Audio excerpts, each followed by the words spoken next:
క్రీస్తునందు ప్రియమైన దేవుని ప్రియులారా, ఈ యొక్క యాక్ట్స్ ఆఫ్ ఫెయిత్ జనరేషన్ అనే కార్యక్రమంను వీక్షిస్తున్న మీ అందరికీ హోలీ జడ్జ్ మినిస్ట్రీస్ తరపున హృదయపూర్వకమైన నిండు వందనాలు తెలియజేస్తున్నాను. అందరికీ వందనాలు. దేవుడు మనతో ఈరోజు ఏ అంశం మాట్లాడబోతున్నాడో చూద్దాం.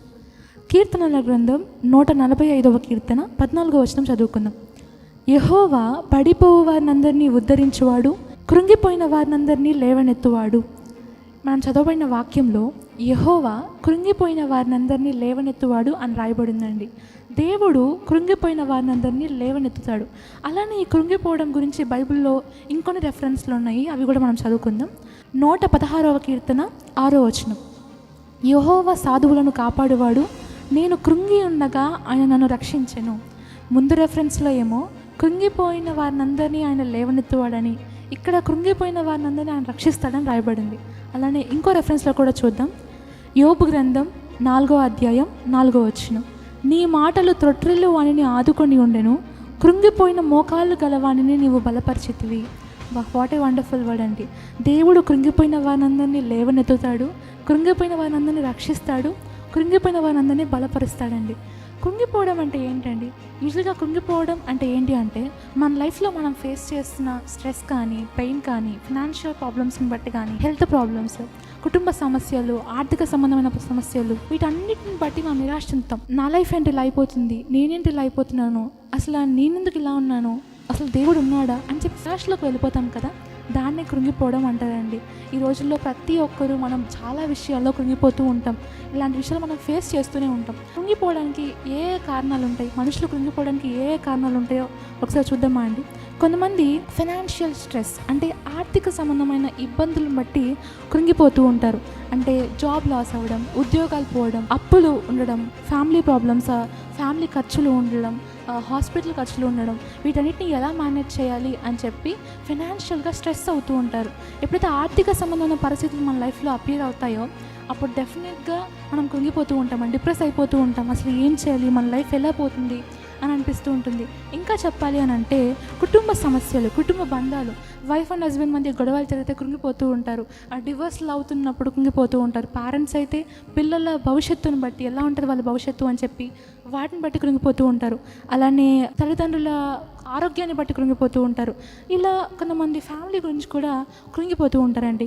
ఇంకొంతమంది అయితే ఆరోగ్య సమస్యలను బట్టి, హెల్త్ ప్రాబ్లమ్స్ని బట్టి, దీర్ఘకాలిక వ్యాధులను బట్టి కృంగిపోతూ ఉంటారు. నేను ఎప్పుడు బాగుపడతాను, నా లైఫ్ ఇలానే అయిపోతుంది, సగం హెల్త్ ప్రాబ్లమ్సే నా లైఫ్లో ఉన్నాయని చెప్పి వాటిని బట్టి కృంగిపోతూ ఉంటారు. ఇంకా చెప్పాలి అని అంటే ఎప్పుడైతే మన లైఫ్లో ఫెయిల్యూర్ అనేది వస్తుందో డెఫినెట్గా అందరూ కృంగిపోతూ ఉంటారండి. అది జాబ్లో కావచ్చు, స్టడీలో కావచ్చు, బిజినెస్లో కావచ్చు. ఎప్పుడైతే ఫెయిల్యూర్ అనేది వస్తుందో, వైఫల్యం, ఓటమి అనేది వస్తుందో డెఫినెట్గా అందరూ కృంగిపోతూ ఉంటారు. నేను మంచిగా చదువుకోవాలి, మంచి ర్యాంక్ రావాలనుకున్నప్పుడు రానప్పుడు, ఓటమి కలిగినప్పుడు డెఫినెట్గా కృంగిపోతూ ఉంటారు, డిప్రెస్ అయిపోతూ ఉంటారు. మంచి జాబ్ రావాలి, ఇంటర్వ్యూ ఇచ్చాను, జాబ్ రాకపోతే కృంగిపోతూ ఉంటాం. అలానే బిజినెస్ విషయంలో లాస్ వచ్చినప్పుడు డెఫినెట్గా కృంగిపోతూ ఉంటారు. ఏం చేయాలో అర్థం కాని సిచ్యువేషన్లో కృంగిపోతూ ఉంటారండి. ఇంకా కొంతమంది అయితే ఫియర్ ఆఫ్ ఫ్యూచర్, భవిష్యత్తు గురించి భయపడుతూ ఉంటారు. భవిష్యత్తు గురించి ఎప్పుడైతే భయం వస్తుందో డెఫినెట్గా కృంగిపోతామండి. నా ఫ్యూచర్ ఏమైపోతుందో, నా లైఫ్లో నేను ఏమైపోతానో, లోకం ఎలా ఉందో చూస్తూ ఉన్నాము, ఎలా అయిపోతానో, నా భవిష్యత్తు ఎలా ఉంటుందో, నాకు అసలు ఉద్యోగం వస్తుందా రాదా, ఈ కాంపిటీషన్ వల్ల నేను ఎలా ముందుకు వెళ్ళాలి, ఇలా ఫ్యూచర్ గురించి మనం ఎక్కువగా భయపడుతున్నప్పుడు కృంగిపోతూ ఉంటాం. అలానే మెయిన్లీ అండి ఆత్మీయ పోరాటం విషయంలో ఎప్పుడైతే మనము భక్తి జీవితంలో ఓడిపోతామో, దేవునికి వ్యతిరేకమైన కార్యాలు చేస్తామో డెఫినెట్గా మనం కృంగిపోతూ ఉంటామండి. దేవునికి వ్యతిరేకంగా ప్రవర్తిస్తున్నాము, అసలు నేనేంటి అయిపోతున్నాను, నేను అసలు బ్రతికి వేస్ట్ అని చెప్పి చాలామంది కృంగిపోతూ బాధపడుతూ ఉంటారు. సో ఈ వీడియో చూస్తున్న మీలో ఎవరైతే కృంగిపోతున్నారో నాకు తెలియదు, కానీ దేవుడు మీ ప్రతి కన్నీరుని చూస్తున్నాడు. దేవుడు మీతో చెప్తున్న మాట, నేను మిమ్మల్ని లేవనెత్తుతాను, నేను మిమ్మల్ని బలపరుస్తాను, నేను మిమ్మల్ని రక్షిస్తాను అని ఆయన వాగ్దానం చేస్తున్నాడండి. ఆయన మీరు చేయి పట్టుకొని నడిపిస్తాడు. ఈ వీడియో చూస్తున్న మీరు కన్నీటిలో ఉంటే, కృంగిపోతుంటే, నా జీవితంలో నేను ఓడిపోయాను, నేను ఏది సాధించలేకపోతున్నాను, వీళ్ళు ఎవరన్నా అలా కృంగిపోతూ ఉంటే దేవుడు చెప్తున్న మాట, మీ కన్నీరంతా ఆయన తుడిచివేస్తాడు, మిమ్మల్ని లేవనెత్తుతాడు, బలపరుస్తాడు, మీ చేయి పట్టుకొని నడిపిస్తాడు, మిమ్మల్ని రక్షిస్తాడు అని ఆయన వాగ్దానం చేస్తున్నారండి.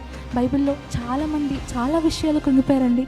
సో మెయిన్గా మన బైబిల్లో మనం చూసినట్లయితే ఎక్కువగా కృంగిపోయింది యోబు గారండి. యోబు గారు తప్ప ఇంకా అంతకు ముందు కానీ అంత తర్వాత కానీ ఎవరు అంత కృంగిపోలేదు. అవునండి, యోబు గారు తన ఆస్తిని పోగొట్టుకున్నారు, కుటుంబాన్ని పోగొట్టుకున్నారు, తనకున్న ఆరోగ్యాన్ని కూడా పోగొట్టుకున్నారు. అంత పోగొట్టుకున్న ఈ రోజుల్లో మనమైతే మనకానే ఆ సిచ్యువేషన్ వచ్చింది అని అంటే మన ఫ్యామిలీని, మన హెల్త్ని, మనకున్న అన్ని ప్రాపర్టీస్ని పోగొట్టుకున్న తర్వాత మనం అనే ఫస్ట్ మాట అసలు దేవుడు ఉన్నాడా, దేవుడు ఉంటే మనకెందుకు ఇలా జరుగుతుంది అని అంటామండి. కానీ యోబు గారు అంటారు, సమస్తము యెహోవానే ఇచ్చాను, యెహోవాయే తీసుకున్నాను, సమస్త మహిమ ఆయనకే కలుగును గాక అంటారండి. మనం అసలు అలా అంటామా? యోబు గారు అంత కష్టం వచ్చినప్పటికీ ఎంతో కృంగిపోయాడు, ఎంతో ఏడ్చాడు, ఎంతో బాధపడ్డాడు. కానీ యెహోవా మీద నిరీక్షణ ఉంచాడండి, ఆయన మీద నిరీక్షణ ఉంచాడు. ఈరోజు ఏ కష్టాల్లో అయితే మీరు ఉన్నారో, ఏ కష్టాలతో అయితే మీరు ఏమైనా చూస్తున్నారో, ఎటువంటి విధంగా మీరు కృంగిపోయినారో నాకు తెలియదు, కానీ దేవుడు మీ ప్రతి కన్నీరు చూశాడు. మీతో ఆయన చెప్తున్న మాట, మీరు కృంగిపోవద్దు, నేను మీకు తోడుగా ఉండి మీ చేయి పట్టుకొని నడిపిస్తాను. Do not be afraid, do not be discouraged, he will always there with you అండి. మీతో దేవుడు ప్రతిరోజు ప్రతి క్షణం మీ పక్కనే ఉన్నాడు. మీ ప్రతి కన్నీరు ఆయన చూస్తున్నాడు, మీ ప్రతి కన్నీరుని ఆయన తుడిచివేస్తాడు. దాన్ని విశ్వాసం ఉంచండి, ముందడుగు వేయండి. అలానే బైబిల్లో ఇర్మియా గారు ఉన్నారండి. దేవుడు ఇర్మియా గారిని సేవకు పిలుచుకుంటాడు, ప్రవక్తగా పిలుచుకుంటాడు. అప్పుడు ఇర్మియా గారు ఏమంటారంటే, ప్రభువా నేను బాలున్నే అని చెప్తారు.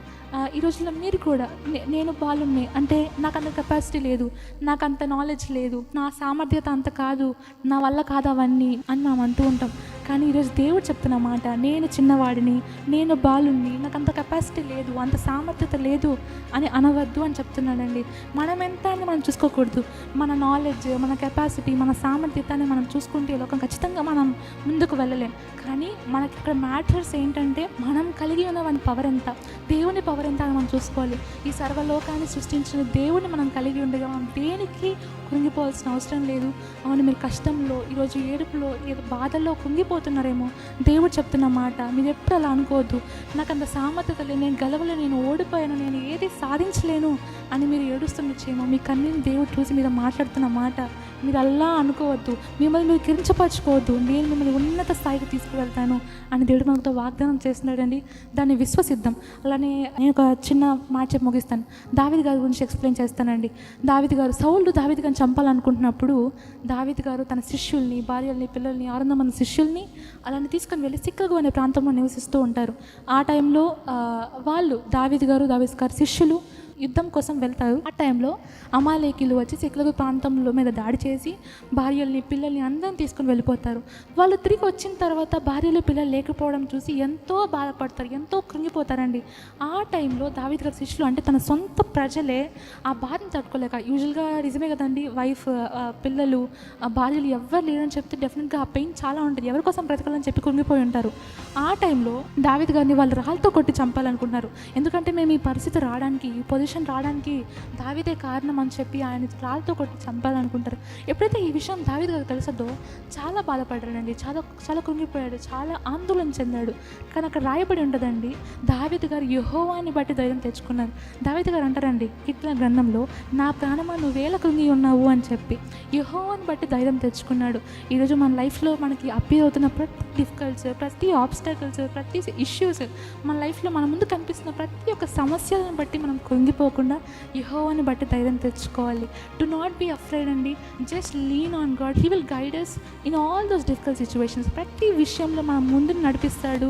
He will hold our hands and lead us. మన చేయి పట్టుకొని ఆయన మనల్ని నడిపిస్తాడు, మార్గం చూపిస్తాడు. మీరు యెహోవా మీద ఆధారపడండి, ఆయన్ని బట్టి ధైర్యం తెచ్చుకోండి. అవును, మనం కృంగిపోతూ ఉంటాం, మనుషులం కాబట్టి ప్రతి విషయంలో కృంగిపోతూ ఉంటాము. అండ్ మీకు ఒక డౌట్ రావచ్చు, నేను భక్తిపరుని అయితే కదా, నేను దేవుడికి వ్యతిరేకంగా ప్రవర్తిస్తున్నాను, ఆయన నన్నెందుకు లేవనెత్తుతాడు అని మీ నోట్లో నుంచి ఆ మాట ఎప్పుడు రాకూడదండి. ఫర్ ఎగ్జాంపుల్, తల్లిదండ్రులు ఉన్నారు కదండి, పిల్లలు తప్పు చేస్తే వాళ్ళని గద్దిస్తారు, కానీ వాళ్ళని వదిలిపెట్టేసి వాళ్ళని చిదరించుకొని అలా చేయరు కదా. వాళ్ళని ప్రేమతో అర్థం చేసుకొని వాళ్ళు మార్చడానికి ప్రయత్నం చేస్తూ ఉంటారు. నేను తప్పులు చేసిన డాడీ వాటిని క్షమించి సరే ఇంకోసారి చేయకని చెప్పి ఇలా చేస్తూ ఉంటారు. మన తల్లిదండ్రులే మనం అలా విడిచిపెట్టకుండా ఉంటే మన కోసం ప్రాణం పెట్టిన దేవుడు ఇంకెంత ఉండాలండి, ఆయన ప్రేమ ఇంకెంత ఉండాలి. మన కోసం ప్రాణం పెట్టిన మనం శిక్షించడానికి కాదండి, ఆయన మనల్ని ప్రేమించేది మనం పర్ఫెక్ట్ అని కాదు, కానీ ఆయన వారం మనం ఆయన వారం కాబట్టి ఆయన మనల్ని ప్రేమిస్తున్నాడు.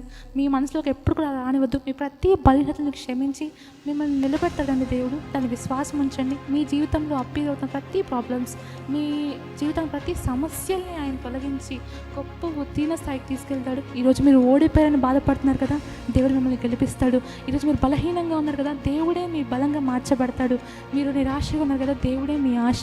ఆయన వైపు చూడండి. మీ ప్రతి కన్నీరుని దేవుడు చూస్తున్నాడు. మీ ప్రతి కన్నీరుని ఆయన తుడిచివేస్తాడు. ఇది మీరు చెప్తున్నామాట, కృంగిపోవద్దమ్మా, కన్నీరు విడవద్దు, నేను మీకు తోడుగా ఉన్నాను, నేను మిమ్మల్ని రక్షిస్తాను, నేను మిమ్మల్ని లేవనెత్తుతాను, నేను మిమ్మల్ని బలపరుస్తాను అనే వాగ్దానం చేస్తున్నాడు. దాన్ని విశ్వాసం ఉంచుతామండి. ఆయన మీద విశ్వాసం ఉంచుదాం, ఆయనతో కలిసి నడుద్దాం. మీరు కూడా తీర్మానం చేసుకోండి. దేవుడు ఈ వాక్యాన్ని మీకు, మీ కుటుంబాలకి దీవెనకరంగా, ఆశీర్వాదకరంగా మార్చునుగాక. Amen. Thank you. Praise lord.